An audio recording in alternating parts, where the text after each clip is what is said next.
graça e a paz do nosso Senhor Jesus. E eu gostaria de fazer uma retrospectiva para a gente não perder a linha, né? Não perder essa grande história que nós estamos contando aqui nesse acampamento também. Então, o pastor Marcelo começou o acampamento falando que reconstrução é necessária. Por quê? Porque o mundo está decaindo. Então, aonde a gente olha, tem situações que nós precisamos reconstruir. Tem situações que estão degradadas. Né? Nós vemos, por exemplo, hoje instituições que estão falidas, ou que o mundo diz que estão falidas, mas que nós precisamos, e nós somos esses agentes de reconstrução.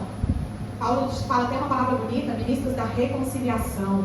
Aonde não havia paz, nós primeiros temos paz com Deus, e nós somos os ministros dessa paz no mundo. Gente, as coisas que são usadas na Bíblia para falar sobre a gente é coisa linda demais.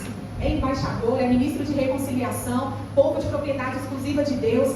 Se em algum momento você se sentiu preterido, em algum momento da sua história, eu te digo que aqui tem coisas lindas falando sobre você, sobre mim, que é dado pelo próprio Deus.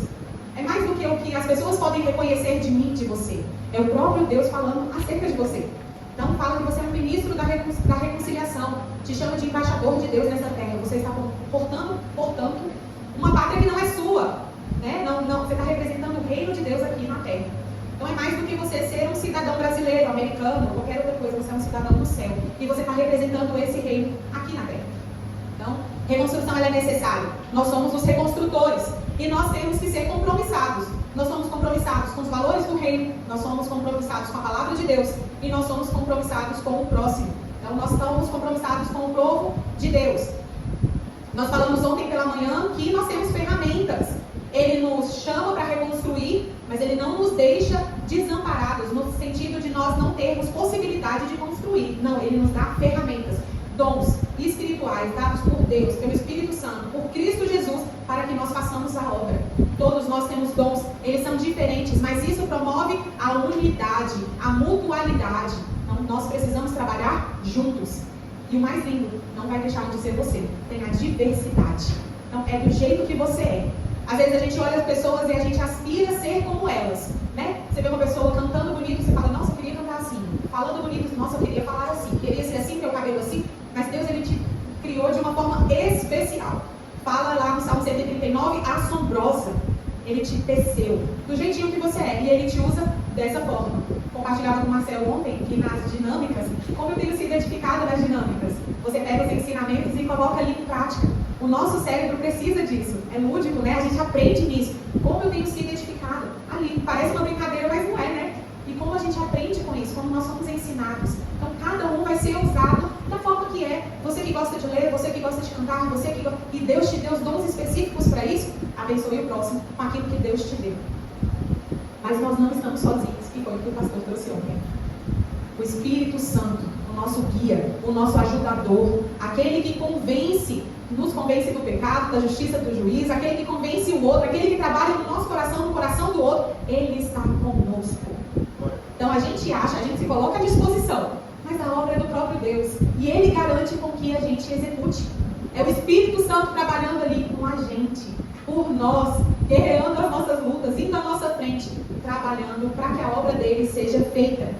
E agora, nós vamos trabalhar um pouco sobre, então, o que faremos nós? Quais são as nossas atitudes, então? Eu queria que a gente abrisse em Romanos 12. Nós lemos ontem até o 8, e aí agora nós vamos ler do 9 ao 21. No meu título vem As Virtudes Recomendadas. Então, uma vez que você consertou seu relacionamento com Deus, apresentou o seu corpo como sacrifício vivo, santo e agradável, agora que você teve uma mente transformada e consegue compreender a vontade boa, perfeita e agradável de Deus, então, você entendeu os dons espirituais? Agora nós vamos praticar. Você se relaciona com Deus, você se relaciona consigo mesmo, e você agora vai se relacionar com o próximo. E aí, a partir do versículo 9, diz assim: o amor seja sem hipocrisia, detestai o mal, apegando-vos ao bem, amai-vos cordialmente uns aos outros com amor fraternal, preferindo-vos em honra uns aos outros. No zelo não sejais remissos, sede fervorosos de espírito, servindo ao Senhor. Regozijai-vos na esperança, sede pacientes na tribulação, na oração perseverantes. Compartilhai as necessidades dos santos, praticai a hospitalidade. Abençoai os que vos perseguem, abençoai, e não amaldiçoeis. Alegrai-vos com os que se alegram e chorai com os que choram. Tende o mesmo sentimento uns para com os outros. Em lugar de serdes orgulhosos, condescendei com o que é humilde. Não sejais sábios aos vossos próprios olhos. Não tornei a ninguém mal por mal. Esforçai-vos para fazer o bem perante todos os homens. Se possível, quanto depender de vós, tende paz com todos os homens. Não vos vingueis a vós mesmos, amados, mas dai lugar à ira, porque está escrito: a mim pertence a vingança, eu é que retribuirei, diz o Senhor. Pelo contrário, se o teu inimigo tiver fome, dá-lhe de comer. Se tiver sede, dá-lhe de beber. Porque fazendo isso, amontoarás brasas vivas sobre a sua cabeça. Não te deixes vencer o mal, mas vence o mal com o bem. Senhor Jesus, obrigada, Deus, pela tua palavra, que é viva, eficaz, que é cortante, que vai no mais profundo do nosso cérebro, do nosso coração. Te peço que o Senhor nos instrua, que o Senhor nos edifique, que o Senhor, ó Pai, traga aquilo que o Senhor quer de nós, em nome de Jesus. Amém. Agostinho, um dos grandes teólogos, ele tem uma obra falando sobre duas cidades, a cidade de Deus e a cidade dos homens, e essa tensão que existe entre as cidades. A cidade de Deus é aquela que é habitada pelos cidadãos do céu, é onde a gente vai expressar os valores do reino, é onde a gente está com a mente transformada, é a cidade dos filhos de Deus. E a cidade dos homens é essa cidade que os nossos olhos tangem, onde há desigualdade, egoísmo, onde há corrupção. Só que ele falou sobre essa tensão dessas duas cidades, que é o momento que nós vivemos, é a nossa vida. Nós vivemos entre essas duas cidades, numa tensão de já, mas ainda não. Eu consigo estar aqui com o povo de Deus e desfrutar desse amor do Senhor. Eu consigo já adorar. Eu consigo ver expressão de bondade, de amor genuíno, de alegria genuína. Mas eu também estou no mundo. E no mundo tem tristeza, amargura, tem situações complicadas. Vão me ferir, eu vou ferir os outros. E a gente fica, já estou vivendo as bênçãos de Deus, mas ainda não estou vivendo plenamente. Os cidadãos do céu, os filhos de Deus, eles não conseguem ainda viver plenamente nessa cidade de Deus, porque eles ainda não estão na cidade de Deus. A gente consegue tanger algumas coisas, mas a gente não consegue plenamente viver isso. E nós viveremos isso quando Cristo voltar. Mas hoje a gente ainda vive nessa tensão. E nessa tensão, quais que são os nossos posicionamentos, então? O que a vida requer? Como é que eu tenho que me portar nessa cidade do homem? Uma vez que eu não vivo completamente na cidade de Deus. Então, como é que eu vivo o meu dia a dia? E é justamente o que Romanos e Paulo está trazendo aqui para nós. Olha, eu tenho a mente transformada. Eu sei o que Deus requer de mim. Eu estou compreendendo a boa, perfeita, agradável vontade dele. Eu tenho os dons disponíveis aqui e eu estou exercendo esses dons. Mas eu estou exercendo esses dons ainda nessa tensão. Na cidade de Deus e na cidade dos homens. Com o povo de Deus e com o povo que ainda não é de Deus. É difícil. É complicado. E por vezes, a gente parece que precisa, todos os dias, reconfigurar o nosso coração para que ele saiba que existe essa tensão, mas os meus valores, eles não estão na cidade dos homens, os meus valores são da cidade de Deus. Acho que foi o Lutero que falou, toda vez que eu uso esse exemplo, eu esqueço quem foi que falou, mas a mim, acho que é o Lutero. Ele falou que achou que o velho homem morreria nas águas do batismo. Mas ele virou e falou assim, mas ele sabe nadar. Então todos os dias a gente tem que matar o velho homem para a gente poder viver essa nova vida com Cristo. Por quê? Porque eu já vivo isso, mas ainda não totalmente. É uma tensão que nós passamos. Só que isso não é uma desculpa. Essa tensão, ela não dá, então, liberdade para que você viva de qualquer forma. E aí, na hora que ele vem, então, trazendo quais são as virtudes recomendadas para o povo de Deus, mesmo que você esteja vivendo, na verdade, vivendo nessa cidade, quais são as virtudes recomendadas para nós? E aí, ele traz o amor. Lá em 1 Coríntios 13, depois dele trazer também essa questão dos dons e que o membro é um só, e todas as características, todos esses dons que o Espírito Santo nos dá, o capítulo 13 vem falando sobre o quê? Sobre o amor. E como o exercício disso, sem amor, é vão. Então você pode ser uma pessoa altamente capacitada, altamente intelectual, altamente ativa e fazer todas as coisas. Se não tiver o amor, não vale.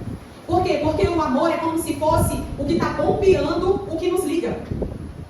Pensa aí no seu corpo humano, o coração, e como ele bombeia o sangue para que circule em todo o corpo, em todos os membros, trazendo oxigênio, trazendo nutrientes para cada parte, para cada célula do teu corpo. É isso que o amor faz. O amor é o que nos conecta. O amor é o que faz circular entre nós, nos nutrir, nos edificar. É o amor que vai fazer valer os dons que você tem. Então, por mais que você seja excelente em atitudes, se não tiver amor, não vale. E aí Paulo vem trazendo, o amor seja sem hipocrisia. E na verdade, John Stott fala que o amor ele tem 12 ingredientes, e se a gente for olhando aí, são as 12 virtudes que ele traz. A primeira é sinceridade, e essa sinceridade, esse sem hipocrisia, vem do grego que fala hipócrites, que é o ator, era o ator que usava máscara. Então o amor ele não pode ser esse amor mascarado, ele não pode ser fingido, ele não é manipulado, ele não é falso, ele é sem hipocrisia. Tem o discernimento. A virtude recomendada não é só você detestar o mal, você tem que se apegar ao bem. Não basta você deixar de fazer aquilo que é errado, você tem que ser intencional e ativo em promover o bem. O outro ingrediente, então eu já falei da sinceridade, do discernimento. O terceiro é a afeição. Existe afeto no povo de Deus. Amai-vos cordialmente uns aos outros com amor fraternal. Ele usa duas palavras, Paulo, que é o Filadélfia e Filostorgos, que é o amor entre irmãos e é esse amor entre parentes. Então, eles são intercambiáveis. O amor que você tem entre irmãos, ele tem que ser semelhante ao amor que você tem entre os parentes. Aí vamos supor, você fala assim, mas eu não tenho esse amor entre parentes. Então, querido, o amor que você tem como irmãos é o mesmo que você tem que expressar no seu lar. É o mesmo que você tem que expressar com a sua família. Então, a sua família, família de Deus, sua família, você precisa ser cordial. Você precisa ter afeto. O quarto ingrediente é a honra. E isso foi muito distorcido no nosso meio. Foi muito distorcido na história da igreja. Às vezes a gente se exime em praticar a honra como se isso fosse uma bajulação. Mas nós vemos biblicamente de que a honra é algo que a gente tem que ter. A gente considera os outros superiores a nós. Então a gente trata o próximo como se ele fosse mesmo superior. O que Cristo ensinou? Se não lavar os pés de todos os seus discípulos. Ele se colocou numa condição de servo. Mas às vezes a gente vira e fala assim, não, eu não vou me colocar nessa posição. Mas é um ingrediente do amor, a honra. E ela é mútua. Eu trato com honra o meu próximo me trata com honra. E isso nós vamos ver no povo de Deus. A próxima é o entusiasmo. A apatia, ela não combina com o cristão. Então nós somos o povo, Paulo fala que nós somos o povo mais feliz dessa terra. Nós somos entusiasmados, nós somos deslumbrados não só com quem Cristo é, com o que Ele fez, mas com a possibilidade de você fazer pelo próximo aquilo que Ele fez.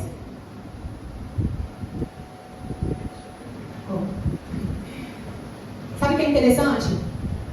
Quando eles estavam sendo, os primeiros cristãos, eles estavam sendo martirizados, eles ficavam felizes. Eles ficaram felizes ao serem perseguidos, eles ficavam felizes ao serem torturados, eles ficavam felizes ao serem, por vezes, mortos. Mas como? Por que eles ficavam felizes com isso? Porque eles estavam seguindo os passos do Mestre.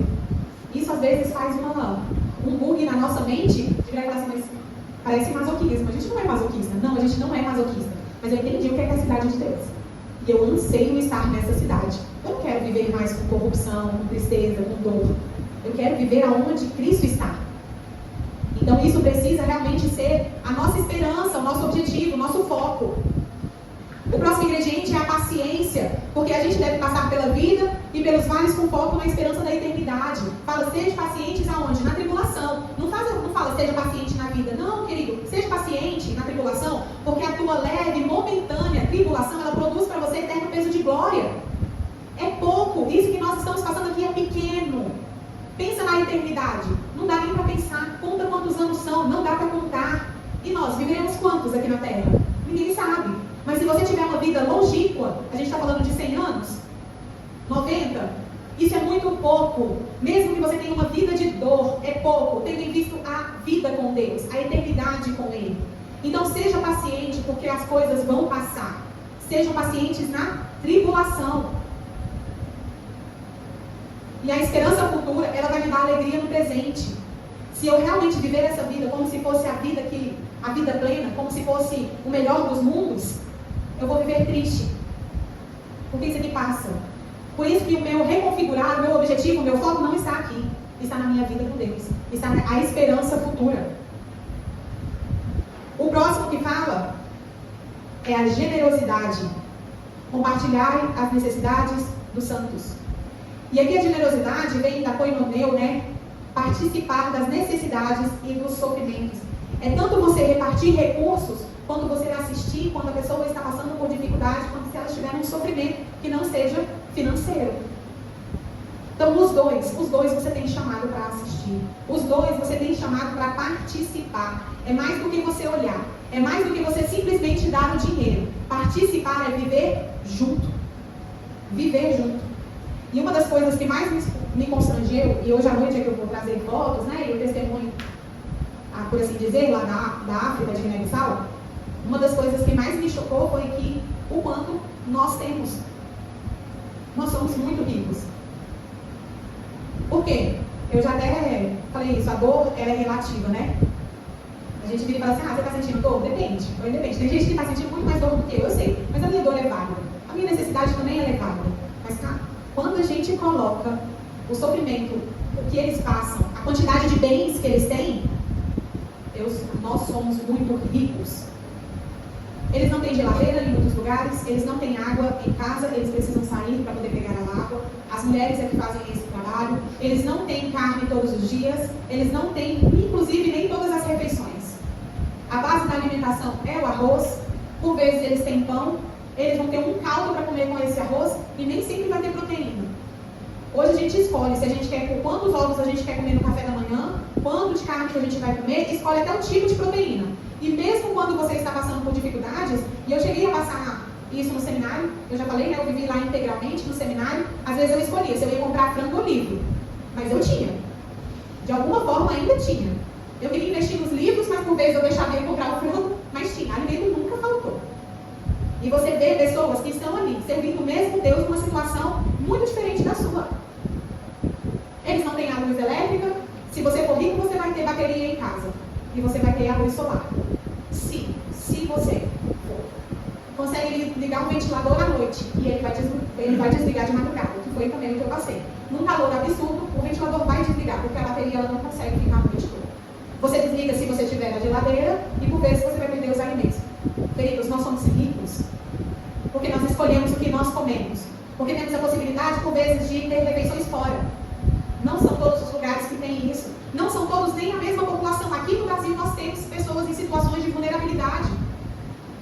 O que eu estou fazendo para que essas pessoas, para repartir, para participar do mesmo sofrimento, eu estou participando do sofrimento das pessoas que estão à minha volta? E, gente, incomoda. Incomoda. Eu já falei, eu não sei se foi aqui que eu contei, mas o João e as crianças, às vezes, elas vão te dar uma lição até maior do que aquela que você ensina. Uma vez cheguei para comer no McDonald's e tinha uma pessoa em situação de vulnerabilidade, né? Em situação de rua. O cara estava muito sujo e estava muito fedido. E ele entrou no girafas para poder pedir. E a primeira coisa que a gente sente é repulsa, é medo. E quando a gente foi comprar nosso lanche, o João não queria que o moço também ficasse sem lanche. Mamãe, tem como comprar o lanche para ele? Tem como. E eu sei que existe uma corrupção e nem todos vão usar isso para comer e tem gente que vai vender, mas isso não pode mudar o que está no meu e no seu coração. Porque senão nós começamos a restringir e a dizer o que é o amor de Deus. Não somos nós que dizemos o que é o amor de Deus e como ele se manifesta. Não é o que eu acho, não são os meus traumas da vida. O amor de Deus, ele está revelado aqui e essas virtudes são recomendadas para aqueles que já participam do amor. Ele vai se manifestar dessa forma. E a generosidade aqui, ela não é escolhida. Eu vou atender as pessoas que estão em necessidade e mais do que isso, eu vou participar do sofrimento delas. E se nós temos problemas às vezes com a generosidade, eu nem preciso falar com a hospitalidade. Eu já vi pessoas falando assim, cuidado com quem você coloca dentro da sua casa. Isso é uma verdade? Eu creio que sim, né? Mas queridos, o que fala na palavra é que maior é o que está em nós do que o que está no mundo. Fala de um Deus soberano também, que ele não deixa a gente passar pelas situações sem que ele esteja intervindo. E que tudo coopera para o E é tudo para que eu seja semelhante a Cristo. Então, cadê o abrir das nossas casas?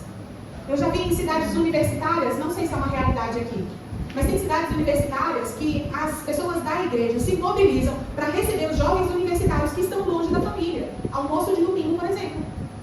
Almoço de domingo, pelo menos na minha região, é uma coisa que a gente passa bem em família. Não sei se é aqui, mas almoço de domingo você vai ver a casa dos pais cheia, com os filhos, com os netos, com os parentes. E tem gente que vai comer sozinho. Tem gente que vive uma vida só. Há um tempo atrás, eu até recebi uma exortação de uma das missionárias que estão no campo, amiga minha. E que eu estava deixando, assim, sabe quando você passa, manda mensagem, quando você lembra? Aí eu comecei a, intencionalmente, colocar, de mandar mensagem e perguntar como é que estão as coisas, como é que está vivendo. É o nosso olhar para o próximo. Eu não tenho como receber em casa, mas todas as vezes que ela vem, a minha casa está aberta para ela ter uma refeição familiar. Para ela, onde quer que ela esteja, ela se sinta família. E nós precisamos resgatar isso, essas questões, porque o povo judeu, para quem foi escrito, né, o povo aqui de Romanos, aonde Paulo também está descrevendo, já tinha judeu, já tinha gentil, já tinha gente de outras nacionalidades se convertendo. O que nós precisamos, então? Resgatar os valores que o próprio Deus instituiu. Nós somos um corpo, uma família só. Então não é uma coisa incomum eu abrir a minha casa e fazer dela um centro para receber pessoas e eles partilharem refeição conosco. É aí que nós vamos ver as mulheres mais velhas ensinando as mais novas. É ali que nós vamos ver o troca de experiência. É ali que nós vamos ver também as orações, o dar graças a Deus. E aí você vira e fala assim, mas Cíntia, se eu fizer isso, eu vou ter que pôr mais comida em casa. E aí, financeiramente, vai ficando complicado. Querido, Deus é o Deus que supre as nossas necessidades. Se eu estou começando a fazer conta e com medo de abençoar o outro para ficar sem, você está tirando uma característica do próprio Deus, que é o Deus da provisão. Nós precisamos ser acolhedores e hospitaleiros. Eu falava para a Sheila de uma igreja que eu visitei em Lisboa. Os portugueses, eles são mais secos no tratamento, sabe? E assim, também eles não toleram muitos tipos de pergunta. Pergunta se for muito besta, assim, eles vão rir, eles vão te responder de maneira ríspida. Mas é uma característica do povo. Eles são diferentes nisso. O brasileiro já é mais, né, de abraça, beija, cumprimenta. O povo em Guiné-Bissau também, os africanos já são mais assim. Eles dão a mão, você dá a mão para todo mundo, você cumprimenta todo mundo. Mas o que nós temos que ter em mente é que, mesmo aonde quer que eu esteja, os valores são os valores da cidade de Deus. E aí, nessa comunidade de fé lá de Lisboa, gente, que igreja acolhedora. Eu acho que eu não vi uma igreja desse jeito, desse nível. Eu achei que, por exemplo, a minha igreja era acolhedora, a igreja de vocês é acolhedora. Mas é num nível absurdo de acolhimento. Você se sente constrangido, assim, não constrangido no mau sentido, mas do jeito que eles te tratam desde a hora que eles te cumprimentam como família. E a igreja tem crescido. E tem crescido. E num lugar que falam que é seco, difícil de crescer. O amor constrange. Ninguém resiste ser amado. Nós vemos às vezes relatos de pessoas que eram duras, mas quando crianças, às vezes, que estão em situação de adoção, às vezes que eram duras, marcadas pelo tempo, pelos traumas, e aí basta uma pessoa estar perto, amando essa pessoa, e vai se quebrando aquilo que é duro, que é enrijecido. Então, nós precisamos ser um povo hospitaleiro e dizer que a nossa casa é a casa da família. É você tratar a família de Deus como parente, parente como família de Deus.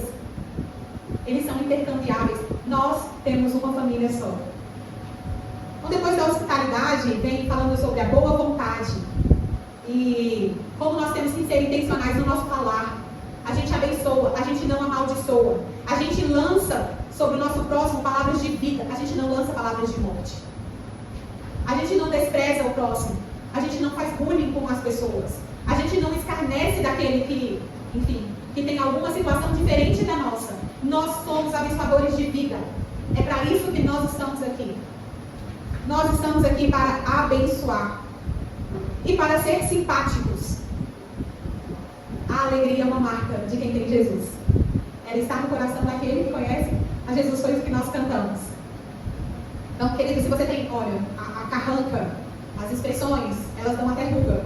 Então, por favor, assim, o coração alegre, formoseia o rosto. Nós precisamos expressar isso em nós. Que nós somos alegres. Porque de fato nós somos. E mesmo quando a situação, a vida nos dá situações adversas, ainda nelas nós podemos encontrar alegria. A alegria dividida, ela vai ser multiplicada. E a tristeza, quando a gente divide, parece que tira um peso. Ela não é mais aquele jugo pesado em nós. Quando nós compartilhamos um problema, nós vemos que a gente até fica mais leve. A tristeza, ela precisa ser dividida para que ela diminua sobre os nossos ombros mesmo. Mas a alegria que a gente compartilha é como se você tivesse outras pessoas torcendo por você. Eu não sei se você já passou por uma situação de contar uma bênção muito grande para alguém próximo. E essa pessoa se alegrar tanto contigo, a alegria parece que aumentou. Ela fica tão feliz por você que você vem e fala assim, caramba, eu achei que era bom, mas ficou muito melhor. Ou às vezes, quando você divide a tristeza mesmo. E aí você vem e fala assim, caramba, obrigado por me ajudar nisso. Esse é o povo de Deus. As alegrias, elas vão ser multiplicadas, elas vão ser ampliadas. É o povo que torce junto contigo. Você estava estudando muito para passar numa prova, passou. Caramba, as pessoas fizeram festa para isso. Isso é uma bênção. A próxima e a penúltima característica, o penúltimo ingrediente é a harmonia. A gente tem o mesmo sentimento, a gente vive em concordância. Para quem é músico, mas para quem não é músico também, né? O nosso ouvido, Deus nos dotou com muita capacidade. Quando você toca uma nota errada, alguém cantou a nota errada, dói o ouvido, você fica assim, hã? Estranho. A harmonia, ela vai se manifestar também no povo de Deus. Todos nós pensamos iguais, a gente tem o mesmo sentimento, a gente está com busca no mesmo foco, a gente está intencionado ali naqueles mesmos objetivos. É harmônico. E o último ingrediente é a humildade. E a humildade, quando Paulo traz dos dons, que nós vimos ontem, ele fala para ninguém pensar sobre você mesmo, além do que convém. Você não vai pensar mais, você não vai pensar menos sobre você. Mas sabe o que é legal? A sua identidade, ela não é afetada por você colocar o outro primeiro do que você. Você não se sente diminuído e desprezado. A humildade, ela vem. Pode passar na minha frente, não tem problema.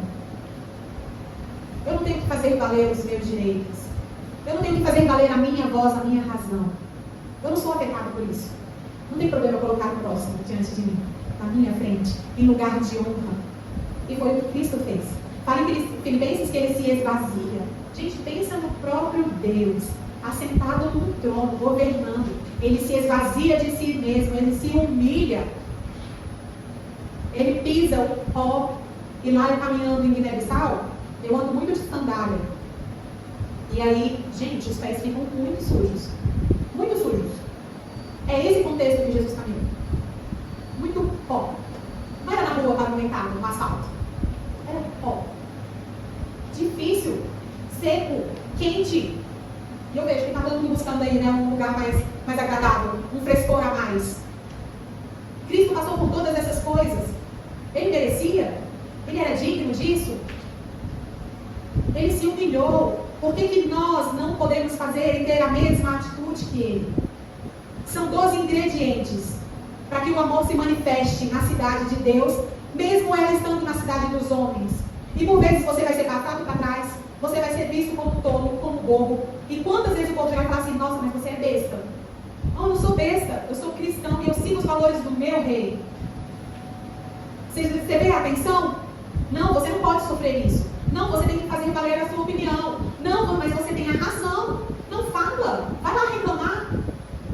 E eu não estou falando que você não tenha que valer por vezes o seu direito, não é isso. Mas, queridos, quais são os valores que nós estamos repercutindo? Eles são da cidade de Deus ou eles são da cidade dos homens? Será que nós, em algum momento, não estamos sendo conformados com essa situação e fazendo da cidade de Deus, na verdade, ela ficar mais parecida com a cidade dos homens? Tem igrejas que vivem em pé de guerra. Tem cristãos que a gente olha e fala assim, caramba, eu não vejo isso nem no mundo, eu estou vendo justamente no povo de Deus. E aqui não é para trazer peso, de você virar e falar assim, é muito difícil. Não, porque o que ele fala é justamente que por causa dessa nossa vida, dessa nova vida, nós fomos dotados por dons e nós temos novas virtudes para ser manifestada uns com os outros. É possível. Só que você vai ter que pegar o homem que você achou que morreria lá na água do batismo. E olha que o nosso batismo é por aspersão, né? Então é pouca água, não dá para matar ele desse jeito não. Mas, o que acontece? Você vai virar e falar assim, todos os dias você vai ter que matar esse velho homem e falar assim, Senhor, me ajuda a negar a mim mesmo, para que eu possa viver viver a vida de Cristo?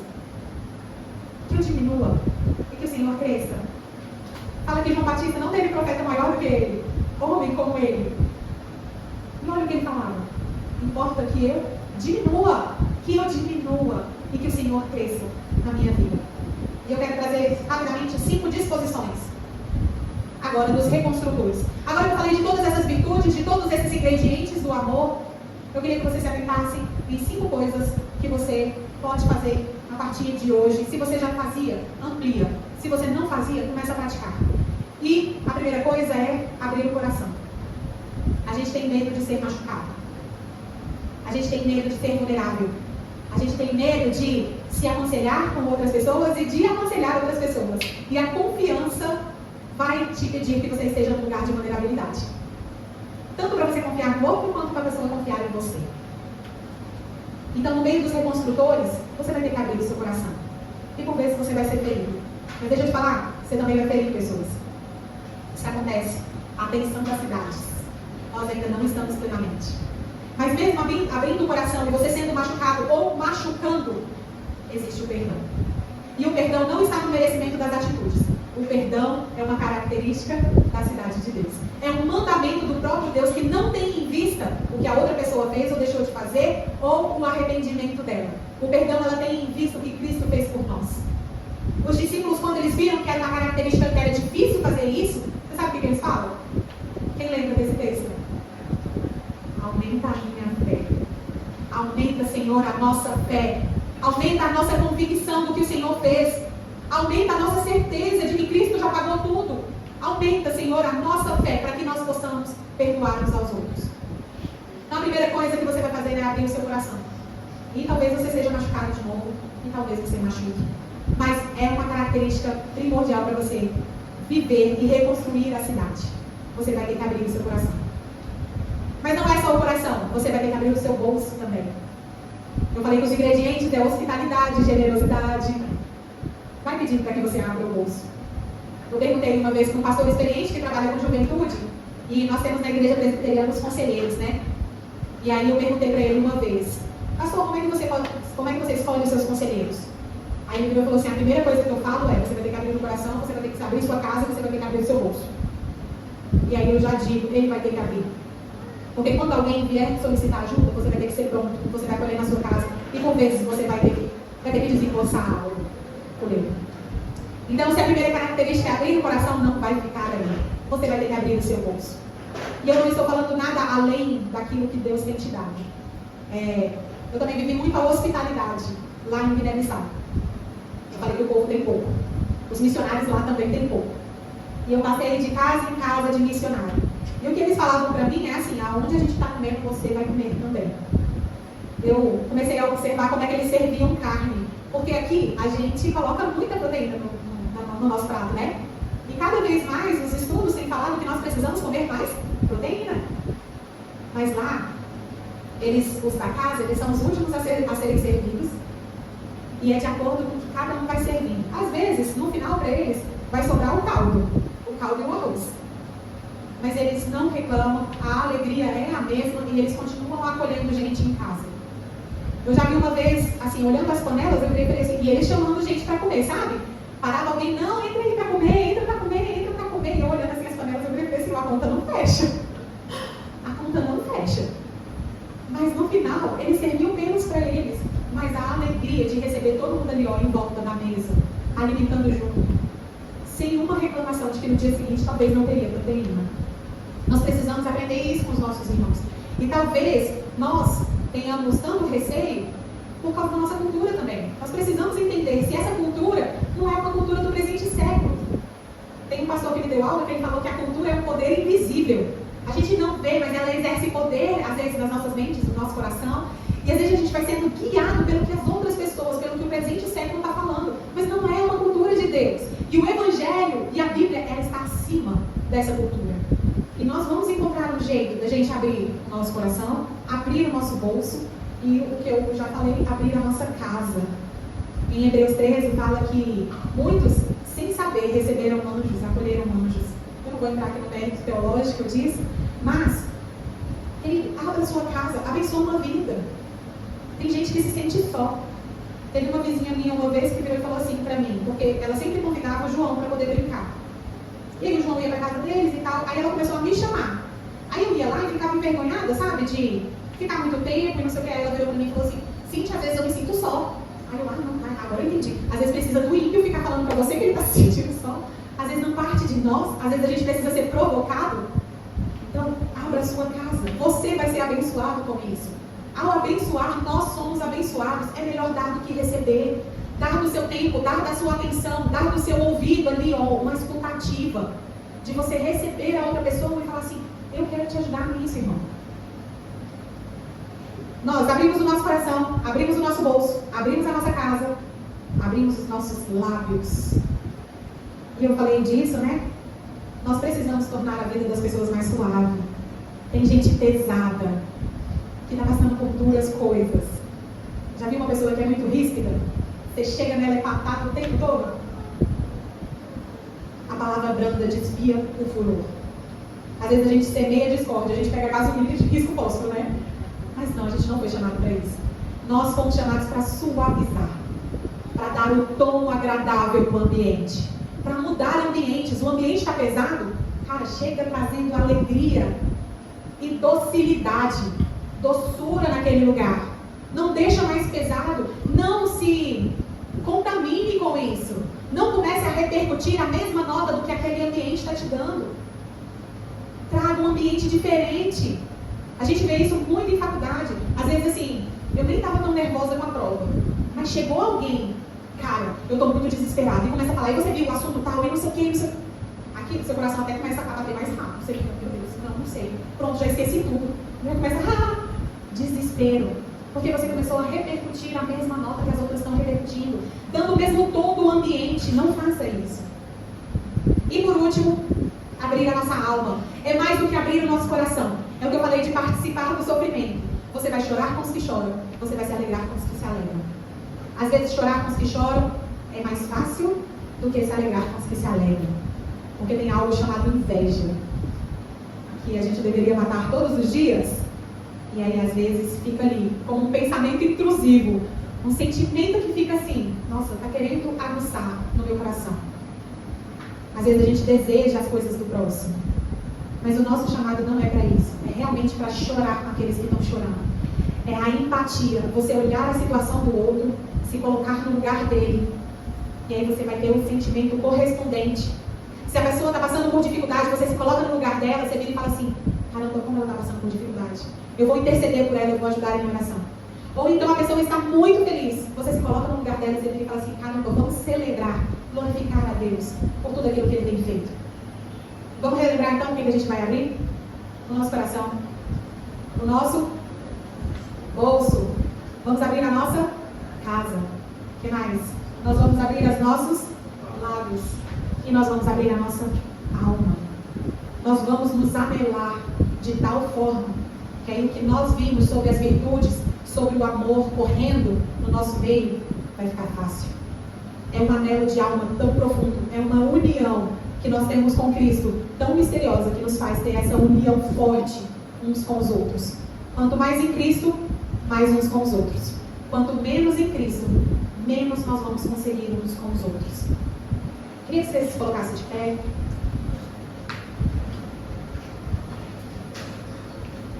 Não é difícil, é possível. Ou, na verdade, é difícil, mas é possível. Nosso chamado, então, queridos, é para se abrir. Os reconstrutores, por vezes, eles vão estar cansados. Mas aí vem o próprio Jesus e fala, vinde a mim. Todos os que estão cansados e sobrecarregados, porque Ele alivia. Porque o Espírito Santo te capacita para a obra. Você não está só.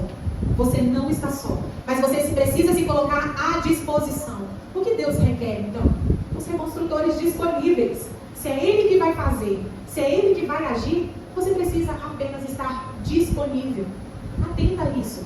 Abra a sua voz, abra os seus lábios, abra o seu coração, abra o seu bolso, abra a sua casa, abra a sua alma. Se conecte com pessoas de tal forma que você vai ser um pequeno Cristo ali, manifestado na vida dela.